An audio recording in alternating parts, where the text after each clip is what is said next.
Okay, Bismillahirrahmanirrahim. Assalamualaikum warahmatullahi wabarakatuh, and very good evening to all of you. So before starting our lecture today, we recite kita mulakan dengan surah Al-Fatihah.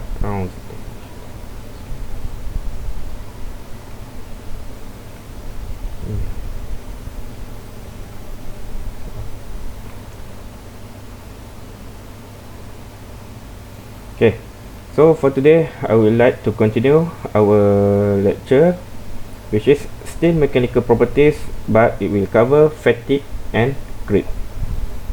Okay, so for the fatigue, apa itu fatigue? Fatigue ni macam lesu, kelesuan, letih macam tu lah. Okay, fatigue is a failure of a material due to repetitive stress below the yield strength. Maksudnya kita kenakan daya yang berulang kali, so dia akan lenguh, lesu lah. Sama juga macam kita, kalau kita repeat kenakan daya kat kita, kita akan jadi letih atau lesu. So itu yang dipanggil fatigue. So it occurs in structure which subjected to dynamic and fluctuating stress. Example, bridge, aircraft and machine component. Under this circumstance, it is possible for failure to occur at a stress level considerably lower than the yield strength for a static load. Fatigue is a catastrophic and insidious, occurring very suddenly and without warning. Ya, okay. Dia tak ada warning apa, dia macam berlaku tiba-tiba, macam kita keep repeating the same process and then it will suddenly happen. Sama. Okay, kita faham apa itu fatigue. So for the fatigue is a single largest cause of failure in metals, estimate to comprise over 90% of all metallic failure. So sebelum dia berlaku failure tu, dia akan berlaku fatigue dulu. So fatigue failure is brittle-like in nature, even in normally ductile metals. Usually start as a tiny crack, holes or cavities that there is very little, if any, gross plastic deformation associated with failure. Yeah, the gross with plastic deformation dia berlaku dengan failure. Seterusnya dia akan menghasilkan failure. So the process occur by the initiation and propagation of crack, and ordinarily at the fracture surface perpendicular to the direction of an applied tensile stress. Senang kata, sebelum dia patah atau putus macam tu, dia akan fatigue failure akan berlaku dulu. Okay, tengok biasanya fatigue ni akan berlaku dengan tiny crack yang kecil, keretakan yang kecil, ada lubang ataupun cavities. So bila dia start je ada benda tu, dia akan, bila kita kenakan, so dia akan failure. Okay, the fatigue test, fatigue life and fatigue strength. So this is your specimen. This is the green one. So this is the bearing. Okay, ni contoh yang kalau dalam satu komponen lah.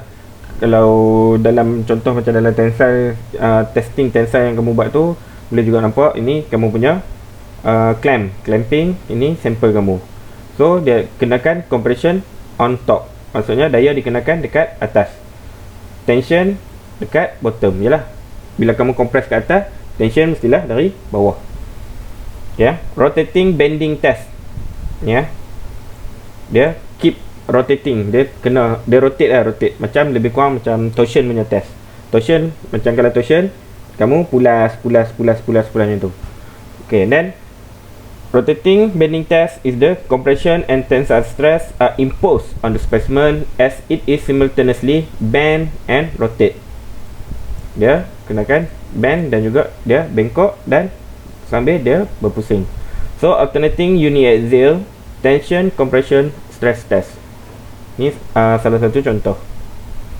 Ya, ni boleh nampak lagi still yang sama. Ni kamu punya sampel, ini bearing house ataupun pemegang dia lah, dan load dikenakan dari atas. Compression yang kalau dari bawah ni adalah tension ada bottom. So fatigue properties of a material as and curve are tested in rotating bending test in fatigue testing apparatus. So ini yang kalau nak buat fatigue punya test ni, salah satu dia punya equipment lah, equipment yang lengkap yang diperlukan untuk melakukan fatigue punya test. So fatigue limit or endurance limit, result commonly plot SS ataupun stress versus number n of cycle to failure. Ya, ni S versus n. So the fatigue limit, also known as the endurance limit or fatigue strength, ya, fatigue limit is the stress level below which of infinite number of loading cycles can be applied to a material without causing failure, fatigue failure. So it is normally defined as 10 to 7 to 10 cycles. Below this limit, material can endure an infinite number of cycle. Maksudnya bawah cycle yang bawah daripada 8 ni lah, 10/8 ni, dia still boleh endure. Kalau lebih daripada tu, dia akan terus menjadi failure. So tu dia punya limit. Kena tahu lah, dekat apa yang dikatakan fatigue limit, maksudnya bila dia endurance limit dah, macam daya tahan kamu lah. Macam okay, kamu lari 100 meter 100/4, mungkin ada yang boleh, dia punya limit sampai 3. 100 meter dia boleh pergi 3 kali saja. Macam tu lah. So sampai ke 4 dia punya dah sampai kat limit, ataupun maksimum dia adalah. So stress level below which an infinite number of loading cycle. So ini adalah yang graph yang tadi, SN graph ni. Result commonly plot stress versus number of cycle. Ya, ni ya. So ni dia punya cycle 10/3, 10/4 sampai dekat sini. Tengok, sampai sini je dia. Dekat sini dia dah plateau. Dia plateau, dia dah jadi sama macam tu. Okay, fatigue limit or endurance limit occur for some materials, example some of ferrum and titanium alloy. In this case, the SN curve become horizontal at large n numbers of cycles. The fatigue limit is a maximum stress amplitude below which the materials never fails, no matter how large the number of cycle is. So dekat endurance dia dah plateau tu, jadi dah tak turun lagi dah dia punya, sebab limit dia dekat sini. Sini dia punya fatigue limit. So this is the other example of SN curve. So kalau dapat dilihat kat sini, bila sampai kat sini, okay, dia dah sampai dekat strength dia kat sini. Kemudian dia dah sampai, macam saya bagi contoh tadi, dia sampai dekat 10/7 hingga 10/8. Lepas tu dia akan terus fail. So in most alloy, S decrease continuously with N. Ini untuk most alloy, S ataupun stress, ya. Berbeza kalau dekat tensile dengan compression point tu, stress adalah sigma. Okay, in this case the fatigue properties are described by fatigue strength, stress at which fracture occur after special number of cycle. Lepas 3 dia terus fail. So fatigue life number of cycle to fail at specified stress level.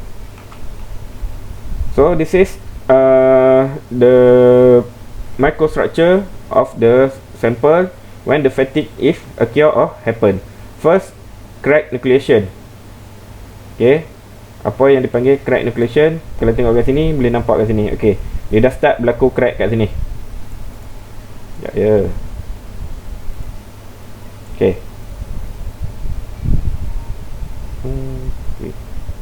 Okay, ni kat sini. Kat sini ataupun dekat area sini, dia dah berlaku crack nucleation. Maksudnya dia dah start berlaku crack. Kemudian crack grows, maksudnya daripada crack ni dia akan terus bergerak. Dia akan keep growing. Crack ni bila dia macam awal tadi, macam mana fatigue tu boleh berlaku apabila berlakunya initial crack, hole atau cavities. So dia start je ada ni, okay, kita keep repeating dekat situ. Keep makin lama crack tu makin besar. Itu yang dipanggil crack growth. And then last kali adalah fracture. Ya.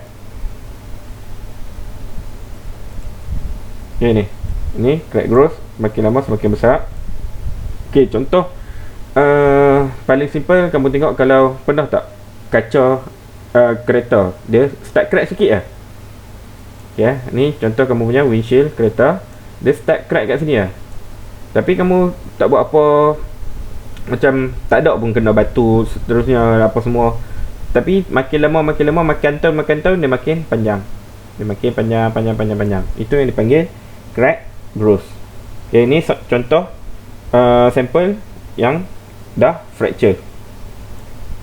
Okay, dekat sini lah yang berlaku startingnya apa, crack nucleation apa semua, dia semakin dah kali dia fracture. Okay, ni fatigue propagation region, ni dia punya region dia kat mana yang berlaku. Dia start daripada sini sikit, dia start patah. Okay, dapat dia punya final fracture region. Ini gambar yang dilihat di bawah microscope. Okay, cyclic stress. First kita tengok reverse stress cycle, in which the stress alternate from a maximum tensile stress, which is positive side, kat sini positive, to a maximum compressive stress, iaitu negatif. Kat sini adalah compression. Sama juga last lecture yang saya tunjuk hari tu, dia bila kamu kenakan compression dia start dari bawah naik atas macam tu. Okay, ni yang untuk reverse stress cycle.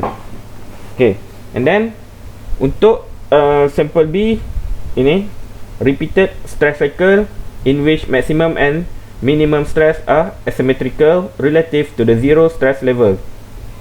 Ya, ni yang B, dia naik turun. Okay, ni kosong, maksimum dengan minimum. Ini maksimum, ini minimum. Yang ni tadi ada juga maksimum dengan minimum, tapi dia dekat positif dengan negatif. Still sama juga, dekat negatif adalah compression. Cuma dia nak tunjuk ini adalah repeated stress cycle. Kalau kamu pasal dia tengok dia naik, ini jarak, boleh kira jarak. Okay, and then C type, ini yang C ya. Ini C, ini B, ini A. Okay, random stress cycle, maksudnya dia tak sekata lah, dia tak repeat stress yang sama. Saat dia kuat, saat dia slow, saat dia kuat, saat dia slow, macam tu. Itu kita panggil dia random stress cycle. So untuk pengiraan fatigue, this is stress unit ataupun dia punya ni tetap sama. Stress adalah sigma, kena ingat tu Cuma kalau graf kita panggil S versus N. Tapi untuk rumus S stress tetap adalah sigma. Okay, stress amplitude sigma A equals to sigma max tolak sigma minimum over 2. Sebab kita dapat sini ada dua graf, bukan dua graf, dua wave. Dua wave. Okay, ini adalah mean stress, ini stress amplitude, mean stress dan juga stress range. Sini kenapa mean stress dia bahagi dengan 2 juga, sebab dia ada 2 juga. Range kenapa dia tak bahagi 2, sebabnya dia just nak cari range dia ni dari atas sampai bawah ni. Yang ni maximum, minimum. Okay, stress ratio R, stress minimum over stress maximum. Ni bukan stress, sorry. Okay, this is endurance limit. Contoh graf SN cycle for steel and aluminium. Aluminium seperti yang kita tahu, dia lagi lembut, so stress dia lagi rendah untuk aluminium. So bagi aluminium, dia sendiri berkata aluminium has no endurance limit. Maksudnya dia tak ada endurance limit. Dia kena lembut, sebab aluminium lagi lembut berbanding dengan besi steels. So endurance limit for steel, a certain threshold stress which will not cause the fatigue failure for the number of cycles end at fatigue failure and increase with decreasing stress level. Ya, semakin berkurangan stres, semakin meningkat dia punya cycle end. Sini semakin bertambah, sini semakin berkurang. So most non-ferrous alloy, example aluminium, copper, magnesium, do not have fatigue limit. Dia tak ada fatigue limit, endurance limit ini. So the SN curve continue it downwards trend at increasingly greater and value. For these materials, the fatigue response is specified as the stress level at which failure will occur for some specified number of cycle. Okay, tadi kita dah tengok apa itu crack initiation dan juga crack growth. So crack initiation adalah tempat berlakunya crack. So the process of fatigue failure is characterized by 3 distinct steps: crack initiation, crack propagation and juga final failure. Sama juga yang macam saya tunjuk microstructure yang tadi, di mana berlaku first kali dia berlaku kecil je, crack initiation. Okay, crack initiation adalah a small crack formed at some point of high stress concentration. Crack propagation ataupun yang saya tunjuk tadi adalah crack growth. So the crack advance incrementally with each stress cycle. Maksudnya bila kita keep repeating the cycle of the load, and then dia akan berlakulah growth dia tu, crack growth tu. And then the final failure, apabila berlakunya failure occur very rapidly once the advancing crack has reached a critical size. Sama macam tadi, bila dia start je kat sini tu dia semakin panjang, and then last kali pecah terus, patah.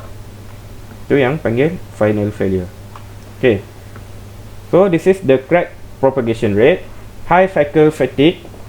So and then this is the life depend on rate of crack propagation rate, stage 2. Growth rate is small initially but increase with increasing crack length. Ya, ini cycles, ini crack length. Dia semakin lama semakin panjang. Okay, growth rate is enhanced with increasing applied stress. Maksudnya semakin bertambah stress, growth rate tu semakin tinggi. Ya, kalau cycle dia semakin bertambah kat sini, tengok dia semakin memanjang, crack length dia, pemanjangan crack dia semakin bertambah. Okay, fatigue ratio. The dimensionless fatigue ratio ataupun F is the ratio of the stress required to cause failure after a specific number of cycles to the yield stress of a material.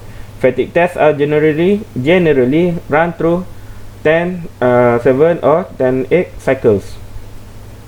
So a high fatigue ratio indicates material which are most susceptible to crack growth during cyclic loading. Ini sama juga yang macam saya kata tadi, bila dia dah sampai dekat dia punya endurance limit ataupun fatigue limit. Then factor that affect fatigue life, ini antara faktor-faktor yang menyebabkan jangka hayat fatigue tu. First, mean stress yang tadi, yang awal tadi kat sini tadi. Okay, ini yang dekat dia punya mean stress. So the stress level higher, fatigue life semakin menurun. Kat sini tengok, bila dia kenakan lagi stress lagi tinggi, fatigue life dia semakin menurun. Itu kalau mean stress level, dekat mean stress. Ya. So the second one is surface effect.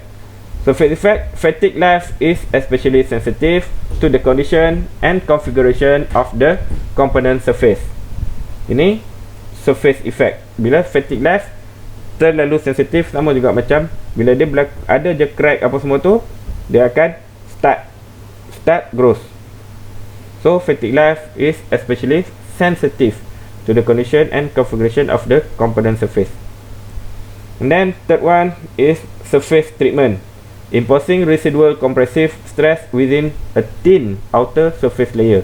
Ni lebih kurang juga macam surface punya effect, dia bawah surface effect. So kita buat surface treatment. First, short pinning, ductile metals, mechanical method by localized plastic deformation within the outer surface region. Case hardening, yang ni short pinning, and then satu lagi kita buat case hardening untuk steel alloy, enhancement of both surface hardness and fatigue life. Ni cara-cara nak mengurangkan surface punya effect. Dia buat treatment dekat surface tu, kat sini, dekat surface dia buat treatment. Contoh dekat kamu punya, sekejap, okay, ni kamu punya sampel. So dia buat surface treatment kat atas, bawah, keliling lah. Dia buat surface treatment, bukan dekat initial dalam kamu punya sampel. So first dia buat short pinning, the second one dia buat case hardening. Sama juga macam kalau kamu pakai handset, kamu pakai casing. So casing tu yang nak protect kamu punya handset. Macam itulah. Then factor influencing fatigue properties. First, stress concentration, size effect, type and nature of loading, size of component and stress or strain distribution, surface finish and directional properties, stress or strain concentration, mean stress or strain, environmental effect, metallurgical factor and material properties, strain rate and frequency effect, corrosion and also combined stress. Ini yang menyebabkan antara faktor-faktor yang memberi influence kepada fatigue properties. Biasanya bila berlaku fatigue ni, kita akan tengok apa faktor-faktor yang utama. Contoh, first of all, mestilah dia punya material. Material is first lah. Kamu pilih material jenis apa semua tu. Tapi selain daripada material, elemen lain yang luar apa yang menyebabkan stress concentration, size dia, stress effect, type and nature of loading. Contoh tadi yang saya bagi tunjuk tadi, repeat, random apa semua tu. So size of component and stress distribution, sama juga yang tadi. Bila ada random, sekejap kuat, sekejap laju, sekejap kuat, tu pun dia akan effect, influence dia punya properties. Stress and strain concentration, ini of course lah kamu punya, bila kita gunakan dial. Mean stress or strain, environmental effect, environmental, persekitaran, sama ada tempat yang sejuk dengan tempat yang panas. So tu akan bagi effect. So factor affecting fatigue first adalah strength, iaitu stress concentration. Fatigue strength is reduced by stress concentration or surface residual stress. And then the second one is surface roughness. Smoother surface increase the fatigue strength. Maksudnya lagi smooth, licin kamu punya surface, dia akan kurangkan dia akan naikkan fatigue strength dia. Then surface condition, surface treatment like carburizing and training increase fatigue life. Surface treatment ni nanti kamu akan belajar lagi mendalam pasal heat treatment of metals. Bukan subjek ni, nanti sem depan kamu akan belajar heat treatment untuk macam mana kamu nak buat heat treatment. And then the fourth one is environment, chemically reactive environment which might result in corrosion, decrease fatigue life. Ini kalau tempat acidic punya tempat, acidic dia tinggi, dia senang berlaku corrosion. Bila berlaku corrosion, dia akan mengurangkan fatigue life. Sama juga kalau besi kamu dah berkarat, so mestilah dia dah jadi tak kuat, dia jadi rapuh sebab surface dia dah semakin menghakis. Sebab corrosion, yalah, karat ni kan dia salah satu kakisan. Okay, this is the appearance of typical fatigue fracture, ignition, fatigue crack propagation, then dia berlaku fracture, rupture. Ini dalam bentuk illustration of micrograph. And then how to improving fatigue life. First one is design factor. Macam mana nak meningkatkan kamu punya fatigue life. So first, design factor, the probability of fatigue failure may be reduced by avoiding, when possible, the structural irregularities, remove stress concentrator. Okay, ini kamu punya sampel. Okay, bila tengok kat sini, pasal apa yang dikatakan bad adalah dia tak ada fillet ni, dia terus lekat lah. Dia tak ada dia punya fillet. Fillet ni macam ni lah. Dia straight lah. Kalau ini dia ada fillet. So ini yang dikatakan remove stress concentrator. Okay, habis untuk fatigue. And then we continue with second one is creep ataupun rayapan. Merayap. Okay, creep is permanent deformation of material on the application of a load. Can be either plastic deformation or creep. The permanent deformation at temperature below 0.4 TM. TM ni adalah melting temperature. Is called plastic deformation. Okay, sama juga ingat balik yang saya tunjuk dalam tensile dekat first lecture pun saya dah beritahu, second lecture pun saya dah beritahu. Apa itu elastic deformation, plastic deformation. Bila elastic, dia still boleh kembali ke bentuk asal. Tapi once dia masuk plastic deformation, dia adalah permanent. Dia dah tak boleh kembali ke bentuk asal. Sebab tu dia dipanggil permanent deformation. So at temperature above 0.4 melting temperature, permanent deformation occur as a function of time. This behavior is called creep. Ini yang berlaku rayapan, creep. Materials are often placed under steady load for longer period of time. Okay, tadi dia cycle. So dia akan fatigue. Ni kamu bermain dengan masa. So without increase in load, materials undergo deformation. Tanpa penambahan tekanan lah, load. So creep is predominant at higher temperature. Example, an elevated temperature effect. Contoh dia dekat elevated temperature effect. So creep is a time dependent. Okay, tengok ya. Dia kata creep is a time dependent and permanent deformation of material when subjected to a constant load at a higher temperature. First temperature over a longer period. Yang tadi kamu hanya bermain dengan cycle of load. Load yang sama tapi dia bergerak berulang. Tapi yang ni kamu macam ambil satu barang, letak pak, letak je. Okay, tengok berapa lama dia akan. Kamu hanya bermain dengan masa. Masa dan juga suhu, temperature. Dia main dua tu. Dia tengok apa yang berlaku dekat sampel kamu. Contoh macam kamu place, andai katalah kamu nak guna barang tu dekat environment open environment, ada hujan, panas, apa semua tu. So kita masukkan, kita letak dalam satu, kita buat macam okey, cuaca panas macam mana, berapa suhu dia boleh pergi. Kita tengok dia punya tu, kita letak, kita tak gunakan cycle yang berulang. Contohlah itu contoh yang dia terangkan creep. So creep test to determine the continuing range in the deformation of material at elevated temperature. So four variable measure during a creep test are stress, strain, temperature and time. Ya, ni creep test.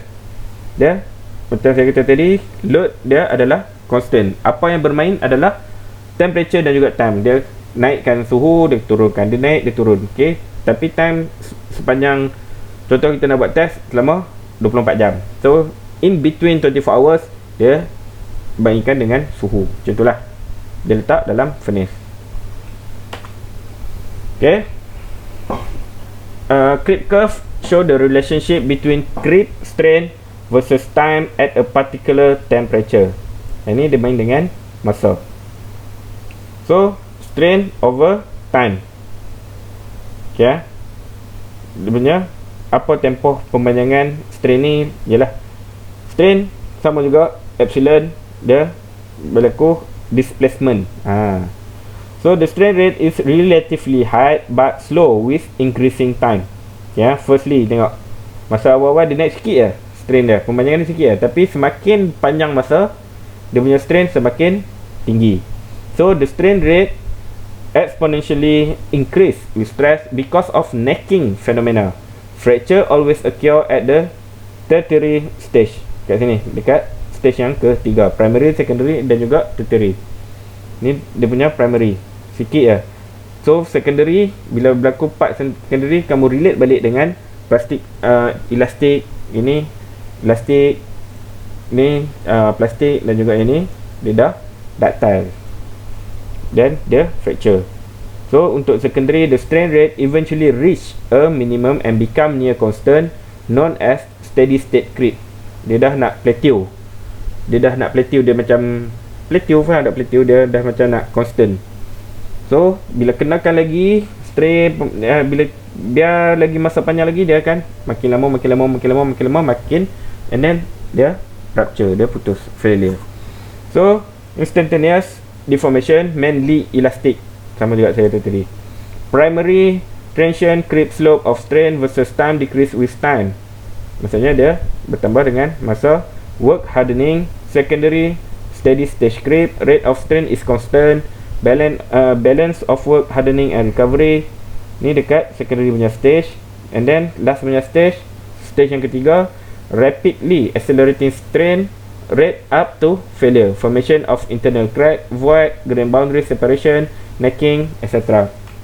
Dekat sinilah yang berlaku semuanya, necking apa semua tu. Sama juga macam dalam tensile, kamu ada necking, sebelum dia patah dia ada necking. So kat sinilah dekat dia punya stage yang ketiga. Okey, ini adalah creep parameter yang digunakan untuk mengukur rayapan ni. So to predict the stress and time for long live on the basis of much shorter data, plan life 30 to 40 years, creep data is usually not available beyond life of more than 30,000 hours. Maksudnya lepas daripada masa tu dia dah tak available. So Larsen Miller parameter and other material specific model are used. Maksudnya kamu nak gunakan tu, takkanlah kamu nak buat eksperimen. Contoh kamu nak letak satu barang tu, kamu nak letak contoh tiang elektrik, kamu nak tengok daya tahan dia tu, takkanlah kamu nak tunggu sampai 30-40 tahun baru kamu nak, okey, lepas 40 tahun, okey, dia masih kukuh, lepas 40 tahun baru boleh tu. So kamu testing inilah yang nak menentukan jangka hayat sesuatu sampel of your materials. So this is Larsen Miller parameter model based on Arrhenius rate equation. LMP equals to TC plus log TR, where T is temperature dalam unit Kelvin. So TR, this is the log TR, time before failure in hours. C is material specific constant. Ni depend on your material. Kalau kamu guna plastik lah dia punya, ada dia punya C dia dah tetap untuk setiap material yang berbeza, tapi rumus still sama. So it used to predict rupture life given certain temperature and stress. First used by General Electric in the 50s to perform research on turbine blade. Ya, dia nak kira, kita nak kira macam contoh, okey, kalau pakai lama ni suhu dia makin naik, bila makin turun, okey. Sebab tu kita pakai eksperimen. So data exploration method, one of the most popularly used technique in representing creep rupture data is Larsen Miller time over temperature parameter. Temperature parameter. This parameter can be derived from the stress and temperature dependence of the creep rate or time to rupture. The rate equation generally can be written in the form of the Arrhenius equation and expressed as PLM TC plus log TR. So ini sama juga yang tadi, constant, usually on the order of 20, T in Kelvin, TR the rupture lifetime in hours, PLM is Larsen Miller parameter. So for the example, using the Larsen Miller data for S590 iron shown in figure 1, predict the time to rupture for component that is subjected to a stress of 140 megapascal at 800 degree C. So ini figure saya tak masuk kan. Okay, yang ni kalau kita tengok sini, kita ambil balik dari figure ni lah. So kita kira Daripada figure 1, at 140 megapascal, the value of Lassonde parameter is 24 times 10�3 40 in Kelvin, bukan dalam degree C, and in H. Therefore, okay, just masukkan, dia dah bagi dia punya value of Lassonde, dia minta dekat stress 140. Cari balik kat sini, dekat mana stress 140. So masukkan balik je sini, dia dapat bila dekat 140 megapascal, value dia adalah 24 darab 10 / 3. Sinilah lebih kurang area dia sini. Okay, so just masukkan, dia nak cari predict the time, maksud dia nak cari TR ni. Okay, so just masukkan dalam rumus macam sebelum ni. Janji kamu tahu rumus asal, kamu just masukkan dan kamu akan dapat. Just a simple math. Okay, then creep resistant materials used in machine and facilities operate at high temperature. Example, power engineering equipment. They must be able to withstand an highest possible operating load at elevated temperature and also be sufficiently resistant to high temperature corrosion. Contohnya, material of high melting point like refractories, superalloy and ceramic. Ini yang memerlukan suhu yang tinggi. So dia creep ni creep untuk resistant punya material. Maksudnya kalau takat kena suhu, okay, macam ceramic, dia punya melting temperature normally over 1000. So kalau kena suhu 100, 200 tu dia macam senyum je lah. Macam tu lah. So dia resistant material. So biasanya used in machine and facilities operate at high temperature. Kebiasaannya dia gunakan untuk mesin yang memerlukan suhu yang tinggi lah. So dia dapat withstand higher possible operating loads. So antaranya yang ni lah, material yang higher melting point macam refractories. Kalau suhu 1000, sekali-sekali dengan kamu punya refractories tu berlebur. So mostly refractories they can withstand to mostly 3000 lah, 3000 and above. Contoh kalau kat kilang besi dia punya, kalau kau tengok buat kawah macam untuk lebur, kalau suhu rendah, kali kamu punya kawah tu lah akan lebur. So sebab tu dia buat yang lagi tinggi refractories. So alloy with solute of lower diffusivity, coarse grain materials, directionally solidified alloy with columnar grains, single grain material. Ni antara yang contoh-contoh creep resistant material. Okay, then next adalah faktor yang mempengaruhi creep. First, thermal stability and melting point, grain size and shape. Grain rasanya Dr. Tan dah masuk kan bab microfracture apa semua tu. Apa itu yang dipanggil grain boundaries, apa semua tu. Dalam kamu punya satu sampel, bila tengok bawah OM, optical microscope, kamu nampak, okey, yang ni yang dipanggil dia punya grain. Okey, yang faktor yang mempengaruhi dia grain size. Kalau grain besar mungkin akan jadi lagi kuat, macam itulah. Dan bentuk. So precipitation hardening, ini salah satu kamu punya heat treatment. Dispersion hardening, cold working or work hardening, formation of substitutional solid solution. Ini antara factor-factor that can be affecting of creep. Okay, and then structural change during creep, deformation by slip. Maksudnya contoh bila kamu buat satu, dia jadi slip pak macam tu. Itu yang dikatakan structural change. Bila berlaku deformation, dia tergelincir, deformation by slip. Then subgrain formation, grain yang tadi, dia bila panas biasanya dia akan membesar macam tu. Dia akan makin macam, okey, contoh saya ambil satu contoh, kamu ambil ais batu. Bila kamu kena panaskan, dia makin cair. Betul tak? So itulah yang dipanggil bila berlaku pemanasan, grain kamu tu asal daripada pepejal bertukar menjadi cair, daripada cair bertukar jadi gas. Sama juga dalam proses ni pun setiap bahan dia ada dia punya grain. Then grain boundary sliding, yang ni dia berlaku sliding antara grain-grain yang ni. Okay, with increasing stress or temperature, the instantaneous strain increase, the steady state creep rate increase, the time to rupture decrease.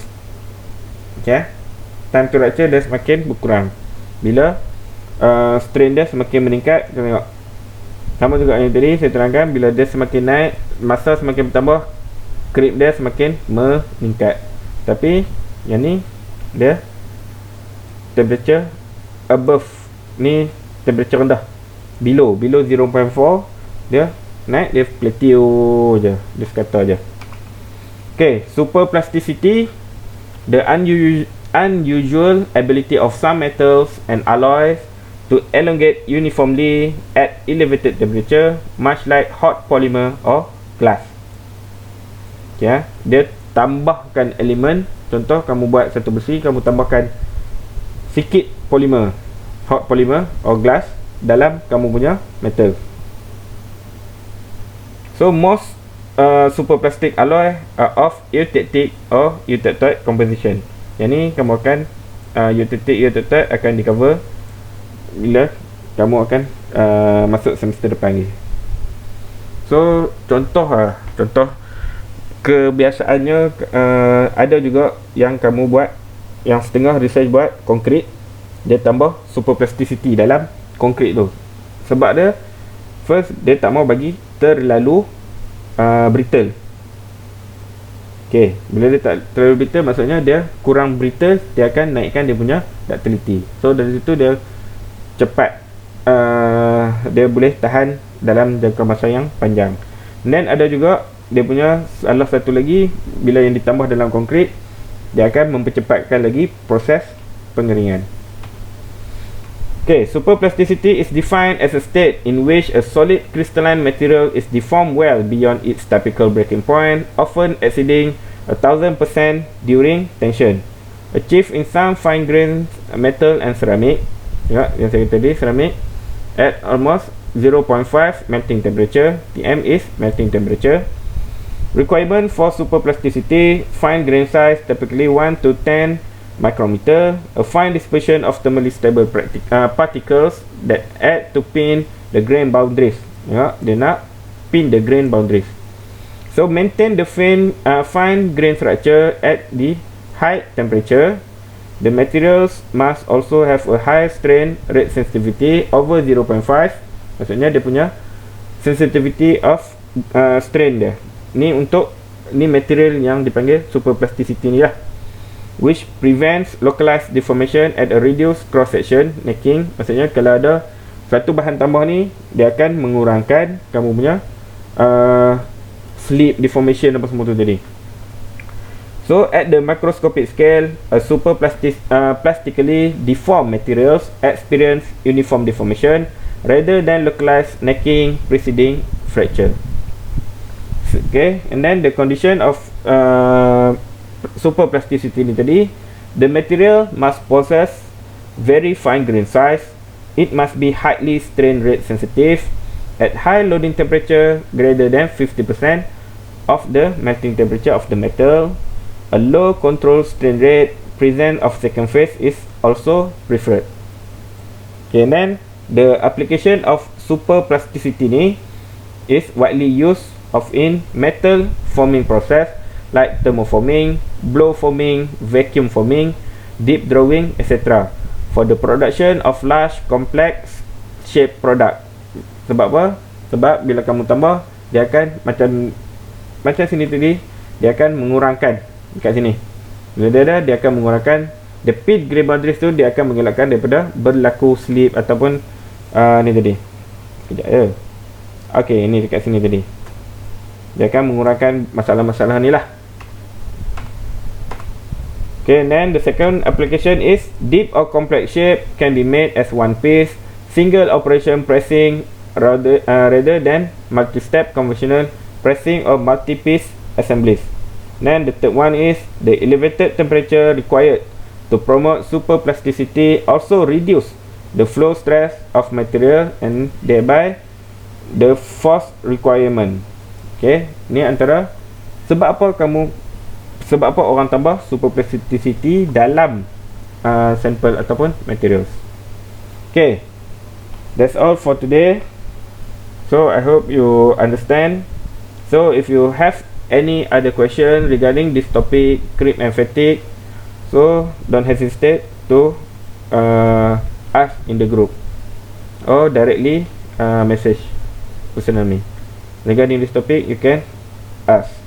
Okay, and then next week class, during synchronous class, you can ask about this topic. I will open for question 5 to 10 minutes or 50 minutes to cashback for today lecture. Okay, then that's all for today. Thank you everyone. Okay, assalamualaikum and stay safe everyone. Alright.